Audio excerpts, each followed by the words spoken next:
इस सॉफ्ट, नरम, मुलायम, फूले-फूले कुलचे को देख कर के ना डेफ़िनेटली आप इस रेसिपी को ट्राई करोगे क्योंकि कुलचे खाना हर किसी को पसंद है और इसको खाने के लिए हम सब बाहर जाते हैं।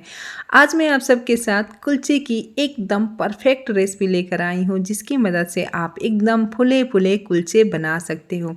ये एकदम मुँह में घुल जाने वाली सॉफ्ट, नरम, मुलायम कुलचे की रेसिपी है जिसकी मदद से आपके कुलचे कुलचे बनेंगे, पराठे नहीं बनेंगे। समटाइम्स लोग गलतियाँ कर जाते हैं, उनके कुलचे कुलचे ना बन कर के पराठे बन जाते हैं। और साथ में बनाएंगे आलू की खट्टी मीठी वाली चटनी। ये चटनी आप एक बार ज़रूर ट्राई करना। ये पराठे या कुलचे के साथ ये बहुत ही यम्मी लगता है। और आप देख सकते हो कितना सॉफ्ट, नरम, मुलायम, फुले फुले हमारे कुलचे बन के रेडी हुए हैं। तो चलिए देर किस बात की, फटाफट से रेसिपी को देख लेते हैं। सो हे एवरीवन, मैं हूँ प्रिया और स्वागत है आप सबका प्रियमदा किचन में। तो रेसिपी को शुरू करते हैं। सबसे पहले मैंने यहाँ पे एक बर्तन लिया है जिसमें आटा लगाएंगे। तो आटा लगाने के लिए मैंने यहाँ पे 1 कप गेहूं का आटा और 1 कप मैदा लिया है। आप चाहो तो सिर्फ इसको मैदा से भी बना सकते हो, आप चाहो तो सिर्फ आटा से भी बना सकते हो। मैंने आटा और मैदा इक्वल क्वांटिटी में लिया है, मतलब जितना मैदा उतना आटा लिया है। अब इसमें डालेंगे 2 चम्मच पीसी हुई चीनी। आप चीनी ज़रूर डालना और इसी तरीके से पीस करके डालना। जो कुलचे पे कलर देख रहे हो ना, वो इस चीनी की वजह से ही आता है। और अब इसमें डालेंगे नमक। हर छोटी बड़ी चीज़ों को आप ध्यान रखोगे तो आपके कुलचे एकदम परफेक्ट बनेंगे। जिस तरीके से प्रोसेस बताया गया है आप इसको ज़रूर फॉलो करना और उसी तरीके से आपको बनाना है, तभी आपके जो कुलचे हैं एकदम सॉफ्ट बनेंगे। और आटे को हमें अच्छे से मिक्स करने के बाद इस तरीके से बीच में एक होल बनाएंगे, एक जगह मतलब गड्ढा बना देंगे।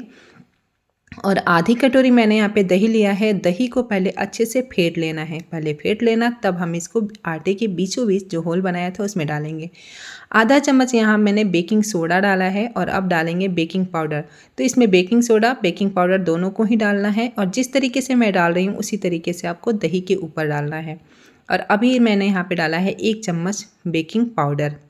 तो आधा चम्मच बेकिंग सोडा, 1 चम्मच बेकिंग पाउडर डाला है और अब अच्छे से मिक्स करेंगे। हमें इसको ना एक्टिवेट करना है, तो इसी तरीके से अभी हमें आटे के अंदर मिक्स नहीं करना है, पहले हमें इसको छोड़ देना है कुछ देर के लिए, ताकि जो ये बेकिंग पाउडर बेकिंग सोडा है ना, दही के साथ अच्छा सा एक्टिवेट होगा और इसमें एक झाग यानी एक जाली क्रिएट हो जाएगा। ये बहुत ही हल्का हो जाता है। तो हमें इसको मिक्स करने के बाद ना 2 मिनट तक इसको ऐसे ही छोड़ देना है। तो अब आप दोनों ही अंतर देखोगे। अभी 2 मिनट बाद मैं आपको वीडियो दिखाऊंगी। देखिए 2 मिनट बाद कैसे ये फूल गया है। तो इसी तरीके का हमें प्रोसेस करना है ताकि हमारा जो ये आटा है एकदम जालीदार बने, सॉफ्ट बने। और अभी 2 मिनट बाद मैंने अच्छे से मिक्स कर देंगे आटे के अंदर। अब थोड़ा थोड़ा पानी डाल करके ना हमें इसको आटा लगा लेना है। तो पानी पहले आप एक साथ मत डालना, थोड़ा थोड़ा ही डालना। और पानी जो है ना वो एकदम नॉर्मल पानी है, जो आप जो पानी पीते हो वही पानी है, मतलब इसमें गर्म पानी नहीं है ना ही ठंडा पानी, एकदम नॉर्मल पानी है। और उसी से हमें आटे को लगाना है।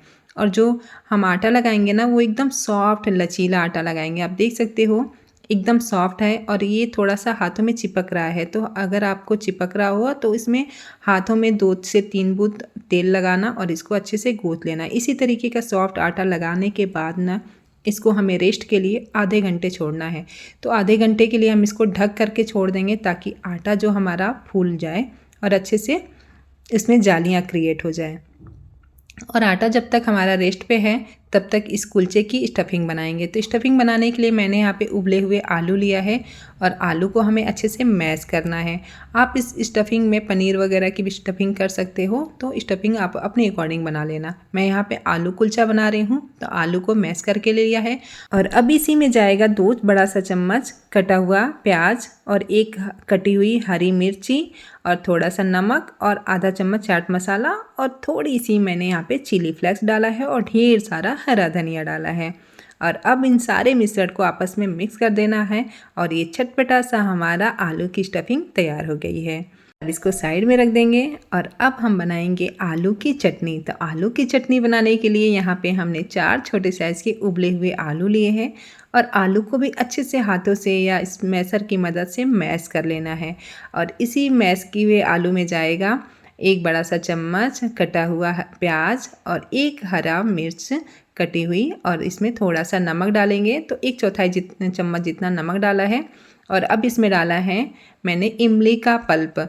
तो इमली के पल्प को थोड़े से गर्म पानी में इमली को भिगा के रख दिया है, तो ये हमारा इस तरीके से इमली का पल्प तैयार हो जाएगा। मैंने यहाँ पे खाने वाला जो चम्मच होता है ना, उसी चम्मच से 3 चम्मच जितना इमली का पल्प लिया है, पूरा नहीं लिया है। तो आप ध्यान रखना, इमली का पल्प पहले ज़्यादा मत डालना, आपको ज़रूरत होगी तो आप बाद में भी ऐड कर सकते हो इसके खट्टेपन को बढ़ाने के लिए।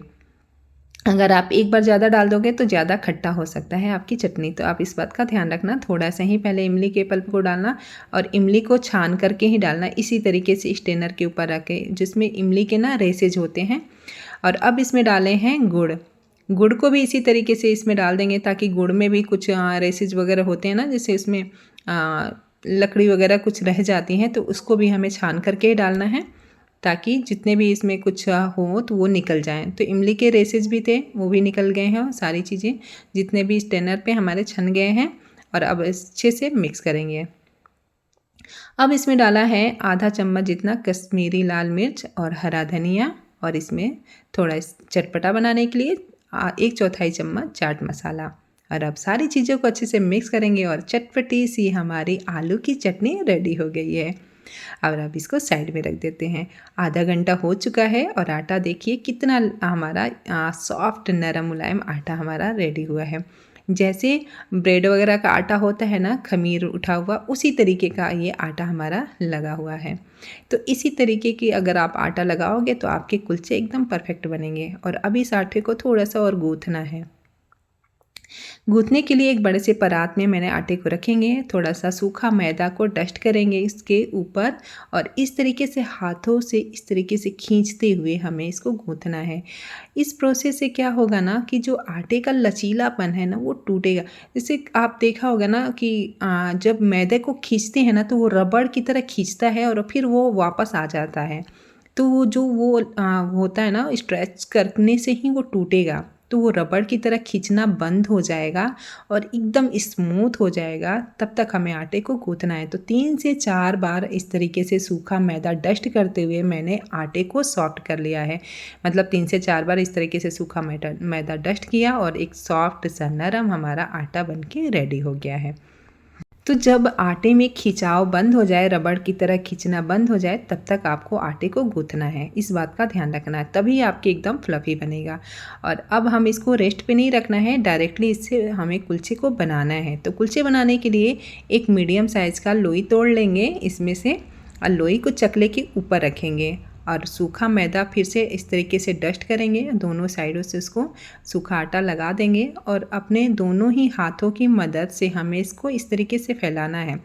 जब आटा आपका अच्छे से लगा हुआ रहेगा ना, तो जैसे भी आप इसको शेप देना चाहोगे दे दोगे। अगर आपका आटा अच्छे से लगा नहीं रहेगा, सॉफ्ट नहीं हुआ होगा, तो जब आप उसको खींचोगे ना, तो वो रबड़ की तरह खींचेगा, फिर वापस चला जाएगा, मतलब वो छोटा हो जाता है। तो इसीलिए आटे को अच्छे से हमें खींच करके अच्छे से सॉफ्ट करना ज़रूरी है, ताकि उसका खिंचाव बंद हो जाए और आटा एकदम सॉफ्ट हो जाए। और जब इस तरीके से आटा हमारा लगेगा तो एकदम परफेक्टली हमारा कुलचा बनेगा। और देखिए चारों तरफ से स्टफिंग रखने के बाद मैंने इस तरीके से इसको बंद कर दिया है और ये हमारा पहला कुलचा बनके रेडी हो गया है। अभी हमें इसको बेलना नहीं है, हमें हथेलियों से ही जितना फैलाना है उसको फैला देंगे। और अभी इसको इसी तरीके से हमें कुछ देर और छोड़ देंगे, ताकि आटा जो है स्टफिंग के अंदर सेट हो जाए। और अभी आप इसको बेलोगे ना, तो वो थोड़ा सा फटने के चांसेस रहेंगे, तो इसलिए हम इसको कुछ देर ऐसे ही छोड़ देंगे। अब दूसरे लोई को भी इसी तरीके से लेंगे, सूखा आटा डस्ट करेंगे और इसको हथेलियों से ही बड़ा करेंगे, और इसी के बीचों बीच हमें आलू की स्टफिंग को डालेंगे। और आलू की स्टफिंग को रख करके हमें चारों ओर से इसको इसी तरीके से घुमाते हुए बंद कर देना है। आप प्रोसेस को देखोगे तो ध्यान से समझ में आएगा। और इसी तरीके से हमें सारे कुलचे को बना के रेडी कर लेना है। तो जब सारे कुलचे को आप स्टफ कर लेना, तब आप इसको बेलना स्टार्ट करेंगे। तो अभी हमें बेलने के लिए एक चकले के ऊपर इस तरीके से रखेंगे और थोड़ा सा उसको बड़ा कर लेंगे। थोड़ा सा बड़ा करने के बाद इसके ऊपर कलौंजी यानी ऑनियन सीड रखेंगे और इसके ऊपर हमें हरा धनिया डालेंगे। इसे देखने से भी अच्छा आता है, लगता है मतलब। और कुलचे में भी इस तरीके से हम मार्केट में जब खाते हैं ना तो इसी तरीके से रहता है, तो ये देखने में भी अच्छा लगता है और टेस्ट भी अच्छा आता है। तो इस तरीके से हमें कुलचे को थोड़ा सा बड़ा कर लेना है और एक ओवल शेप देना है। जैसे कुलचे होते हैं ना, उसी तरीके से मैं इसको पहले गोल करके इसको एक ओवल शेप में दे दिया है इस तरीके से। और इसको हमें रख लेना है एक साइड में। सारे कुलचे को मैं एक साथ बेल करके रेडी कर लूँगी, तब हम इसको सेकेंगे। तो देखिए दूसरा हमारा कुलचा भी बनके रेडी हो गया है। इसी तरीके से सारे कुलचे को बेल करके हमें रख लेना है। और कुलचे को मैंने एक के ऊपर एक ही रख लिया है और देख सकते हो सारे कुलचे हमारे एकदम इक्वल हैं, यानी एक बराबर हमारे सारे कुलचे मैंने बनाए हैं। तो अभी इसको कुलचे को साइड में रखेंगे और अब चलते हैं, कुलचे को हमें तवे पे सेकना है। तो सेकने के लिए मैं इसको गैस पे ही सेकूंगी, क्योंकि तंदूर हमारे घर में नहीं होते हैं, तो हम इसको तवे पे ही डायरेक्ट सेकेंगे। तो तवे को जैसे आप डोसे का तवा तैयार करते हो ना, थोड़ा सा ऑयल लगा करके थोड़ा पानी लगा के, वैसे ही आपको तैयार करना है। बस ध्यान रखना है, तवे को हमें पोंछ लेते हैं तो हमें यहाँ पे पोंछना नहीं है। पानी डालेंगे तवे के ऊपर और जब तवे का पानी एकदम सूख जाए, सिर्फ उसमें झाग या बबल्स रह जाएं, तब हमें इसमें कुलचे को डालना है और हमें इसको ढक देना है इमिडिएटली। तो हमें गैस की फ्लेम को एकदम हाई ही रखना है और जब पानी उसका सूख जाए ना, सिर्फ बबल्स रह जाए, तभी आप इसको कुलचे को डालना। अगर आप पानी में कुलचे को डाल दोगे ना, तो क्या होगा कि जो तवे के पे चिपक जाएगा, फिर आपको मुश्किल होगी उसको निकालने में। तो इस तरीके से जब पानी उसका एकदम सूख जाए, तभी आप इसको कुलचे को डालना और ढक करके इसको कुछ देर छोड़ देना। जब अच्छे से ऊपर से फूल जाएगा कुलचा और नीचे से अच्छा सा कलर आ जाएगा, तब हमें इसको पलटना है। आप देख सकते हो अच्छा सा कलर आ गया था और ऊपर से अच्छे से सिक गया है, तो हम इसको पलट देंगे। और जो ये लीड है ना, हमने ग्लास की लीड लगाई है, इसकी एक होल होती है, तो होल पे भी मैंने क्या किया, एक एल्युमिनियम फाइल लगा दिया, ताकि जो स्टीम है ना वो बाहर ना आए। हमें इसको स्टीम में ही पकाना है, आप इस बात का ध्यान रखना। स्टीम में पकाओगे ना तो जो ये कुलचा है ना वो हार्ड नहीं होगा, एकदम सॉफ्ट फ्लफ़ी बनेगा स्टीम की वजह से ही। तो इसकी स्टीम को इसके अंदर ही रखना है और इसको हमें स्टीम में ही पकाना है।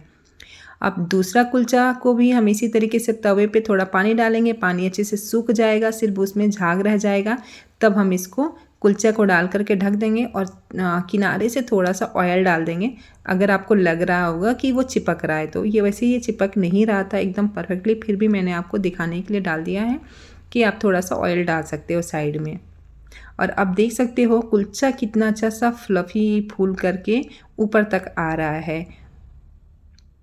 इस तरीके से उसको ढक करके कुछ देर छोड़ देंगे तो कुलचे अपने आप ये फूल जाएंगे। और इसको हमें उस साइड से पलट देना है और दोनों साइडों से अच्छे से कुक करना है। प्रोसेस को आप ध्यान से फॉलो करोगे तो एकदम परफेक्ट कुलचे आपके बनके रेडी होंगे। आप हर छोटी छोटी चीज़ों का ध्यान ज़रूर रखना, तभी एकदम फ्लफ़ी बन के रेडी होंगे। और आप एक एक करके सॉफ्ट सारे कुलचे बना के रेडी कर लेना। और देखिए हमने कुलचे यहाँ पे बना लिए हैं और ये लंबे टाइम तक भी आप इसको रखोगे ना, 2 से 3 दिन भी, तो ये ऐसे ही सॉफ्ट नरम मुलायम रहेंगे। बिल्कुल भी ये हार्ड नहीं होते हैं पराठे की तरह एकदम। मैं आपको तोड़ के भी दिखा रही हूँ, देखिए कितना सॉफ्ट है और अंदर तक इसके स्टफिंग भरा हुआ है। एकदम स्पाइसेस वाली हमारा ये आलू कुलचा बनके रेडी होता है। तो चलिए कर लेते हैं इसकी प्लेटिंग। तो सर्विंग प्लेट में मैंने डाला है अपनी फेवरेट खट्टी मीठी आलू की चटनी, अचार, और अब ये हमारा गर्मा गर्म फ्लफ़ी कुलचा। ये बहुत ही खाने में यमी लगता है, आप इस तरीके से ज़रूर ट्राई करना। और आप देख सकते हो कितना सॉफ्ट हमारा ये कुलचा बनके रेडी हुआ है, एकदम से सॉफ्ट बनता है। आप इसको इस प्रोसेस से ज़रूर ट्राई करना और मुझे कमेंट करके बताना कि आपके कुलचे कैसे बने थे। और पसंद आई है तो लाइक कर दीजिएगा और मेरे चैनल पे आपको ढेर सारी यूनिक रेसिपी मिल जाएगी, तो प्लीज़ मेरे चैनल को सब्सक्राइब भी कर लीजिएगा। मैं मिलती हूँ नेक्स्ट वीडियो में एक नई यूनिक रेसिपीज़ के साथ, तब तक के लिए बाय बाय।